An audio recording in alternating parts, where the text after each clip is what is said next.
भने मैले यो किन देखाइरहेको छु, यो के को लागि हो, यो के गर्छ यसले भन्ने कुराहरू पनि आउला। तपाईहरुलाई मैले जानकारी दिनै खोजेको हो।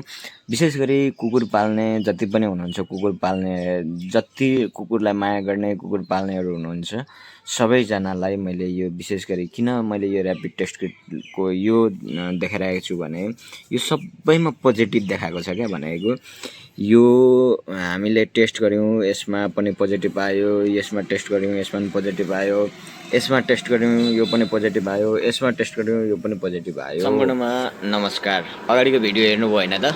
ल अब त्यो के हो त? अब त्यो के गर्दाखेरि त्योबाट बच्न सकिन्छ त्यो कुरा सुन्नुहोस् है त। ल म मजाले तपाईहरुलाई बताउँछु।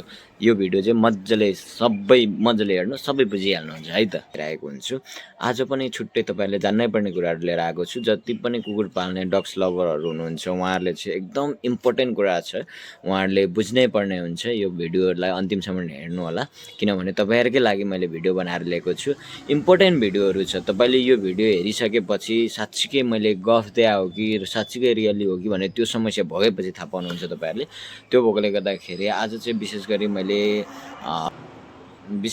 आज चाहिँ कुकुरलाई भ्याक्सिनेसनको बारेमा थोरै कुरा जानकारी गर्नलाई, किनभने अहिलेको सिजन एकदम धेरै भाइरस देखिरहेको छ। त्यो पनि कुन भाइरस भन्नुहुन्छ भने केनान पार्भो भाइरस एकदम धेरै कुकुरमा देखिरहेको छ। मैले हिजो मात्रै 4 वटा कुकुर हेर्दै गर्दाखेरि सबैमा मैले टेस्ट गरेँ, सबैको टेस्टमा पोजिटिभ आएको छ। विशेष गरी जान्नुपर्ने कुरा चाहिँ के हो भन्नुहुन्छ भने भ्याक्सिनेसन कहिले र कति बेला गर्ने। जस्तो मान्छेले के सोचिराख्नुहुन्छ भने रेबिज भ्याक्सिन हानेपछि पुग्यो क्या, रेबिज भ्याक्सिन हानेपछि कुकुरलाई भ्याक्सिन हान्नुभएको छ भन्दा हानेको छ, लास्टमा चाहिँ सबै हान्नुभएको छ हानेको छ, लास्टमा चाहिँ रेबिज मात्रै हानेको भेट्छु क्या।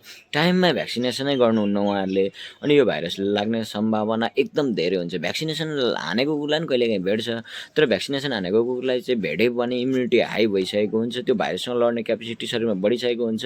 त्यो भएकोले गर्दाखेरि टाइममा भ्याक्सिनेसन तपाईले गर्नु अति आवश्यक छ। किनभनेदेखि तपाईले एउटा माया गरेर पालेको डगलाई यदि यस्तो खतरनाक भाइरस लाग्यो भनेदेखि उपचार गर्दाखेरि खर्च पनि धेरै लाग्ने हुन्छ। प्लस पोइन्ट जन्मेको 35 देखि 45 दिन भित्रमा यो डिसेम्बर पार्भोको भ्याक्सिन हान्नुपर्ने हुन्छ तपाईले, अनि त्यसको 21 दिनमा बुस्टर हान्नुपर्ने हुन्छ, अनि वर्षमा बुस्टर हान्नुपर्ने हुन्छ।